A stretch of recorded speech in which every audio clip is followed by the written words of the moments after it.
So hello and welcome to Code Alert, and this is the second video. We are going to start BSc coding. So let's start with the coding. Uh, I'm performing this in Dev C++. As you can see, Dev C++ 5.11 is the version. You can download it from Google.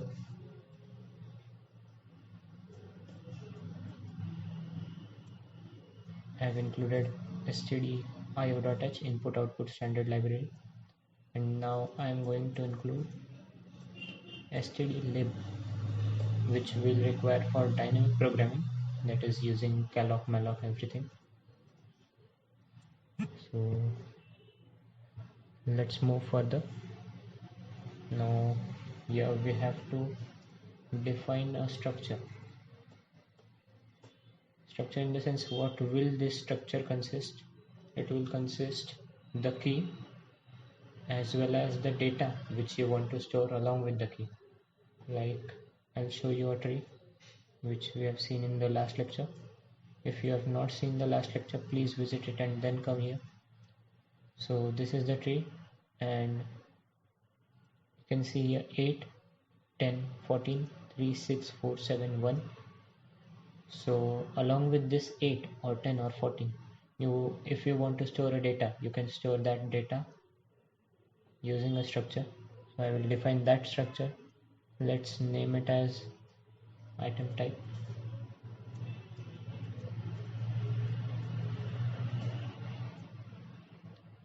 Which will consist of first the key and then the info. Let's say it is a string, and the string is of character pointer type, so we will define character info. Now defining it like this would be very tough, so we'll type def. Those who don't know about type def, I'll tell something about it. Actually, type def renames this whole structure, and this will name it as item. Again, we'll define a structure which will consist the node. Let's name it as node type. So in this node we'll have item I. Oh, I'm sorry, I made a mistake. Now we'll define as we are defining a node, we will define a pointer which is a left pointer, and along with it there will be a right pointer. Let's again go to the word file. Here this node 8 is pointing towards a right node as well as a left node, so we require a left pointer. As you can see in this block, we will require a left pointer as well as a right pointer, which we are defining in this. So I've defined a left pointer and a right pointer, and now I'm going to type def this structure too as node, and we'll define one more structure. This is the last one, don't get stressed. This will be the last structure, and in this structure we will define the node, not actually node, the node pointer, which will be the root. Now what is root?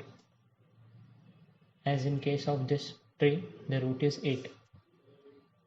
A root is a node which starts the BST.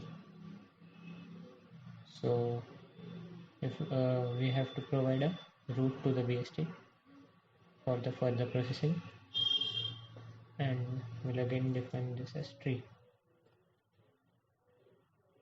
So this is done. And what about initializing the BST? So we'll define a function now. let's say its name is initialize, and it takes a tree pointer, let's say A. So what will be in this function? Now the root is not pointing to anyone, but if we have defined it, it will have some garbage value, so we have to redefine it as null. So let's say our tree is A, so A2 root will make it equal to null. So now the root is not pointing to anyone, and let's write a function for inserting a node. So we'll write insert, and which will consist parameters as root and item. Let's say it is E. You can take any variable. I'm taking it as E. So we'll define here a node star. So you can see the return type of insert node is node star, and what will it return? It will return the root. Now if the root value we have to change, so what will we do? We will return the new root value. So we require a node star return value, and if you do not allocate memory for this pointer P, then it will show an error which is known as the memory allocation error. So we'll just define we will just allocate the space. How to allocate the space? This is the type conversion, and we will allocate memory using size of node, and we are using malloc, which we have imported from stdlib library, which we have included at the start of this tutorial. So now we are ready. We have a node in which data will be stored. Now how to store this data? So we'll make P2 left, that is the root is now pointing towards P. Is it? No, not yet. So root is not yet pointing to P. So we'll make just P2 left equals to null. The new node which we are creating in that P2 left will be null, and P2 right as null. So now P is not pointing to anyone, and P contains an address but not the key or any data. So we have to add the key to it. So what will we do?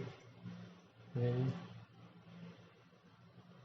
make P to I dot key. Now P is a node type. So let's go to node structure. It has I. So P to I, and let's go to item structure. So item structure has key as well as info. So we are extracting key from it. So P to I dot key equals to E dot key. Okay, now this is done, and P to I dot info equals to E dot info. So we have stored the data also in the node. Now what we have to do is only add the node to the BST. Now if root equals to null,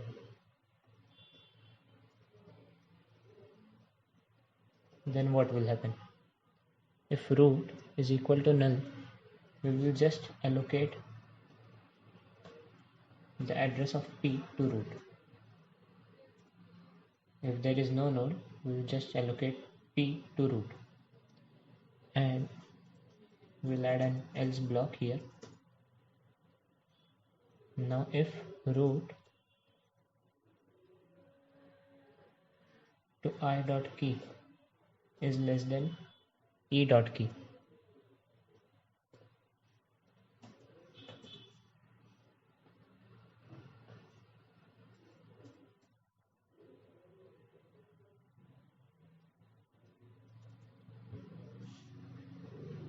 Then what we will do is root to right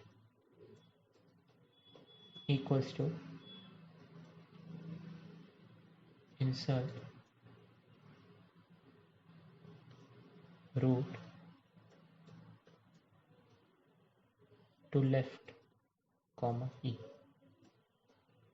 Now look carefully, what we have done is if root to I dot key. Now if there is an 8 here and we are adding an element 3, so 3 is less than 8, so how to add it? So what we will do is root to I dot key now is, oh I'm sorry, if there is 8 and we are adding 10, so root to I dot key is now less than this, so 8 is less than 10, root to I dot key is less than E dot key. So what we will do is root to right equals to insert root to left comma E. Just look what is happening. We are inserting this, we are passing root to left comma E. So look here, what will be root to right? We will pass this root to left comma E, so 10 will be added here. If there is any doubt, you can add it to the comment section. Now let's move forward. Oh, there is a mistake here. It will be root to right comma E. So if root to I dot key is less than E dot key, then root to right equals to insert root to right comma E. Now I think it will be clear. So root to right equals to root to right comma E. So there is nothing here. 8 to right was null now, but now when we have added 10, it will be pointing to some word. So 8 will be pointing to 10. Now it will be clear. And here also we will add an else block, which will say that root to left is equal to insert root to left comma E. So this is it, but this, as it is returning some value, we will return the root value as I said earlier. So we will just return the root value. And how to execute this, we will write this main function in the next lecture. So thank you for watching. That's it. If you like the video, please subscribe the channel, press the bell icon so that you get the regular notifications. Thank you.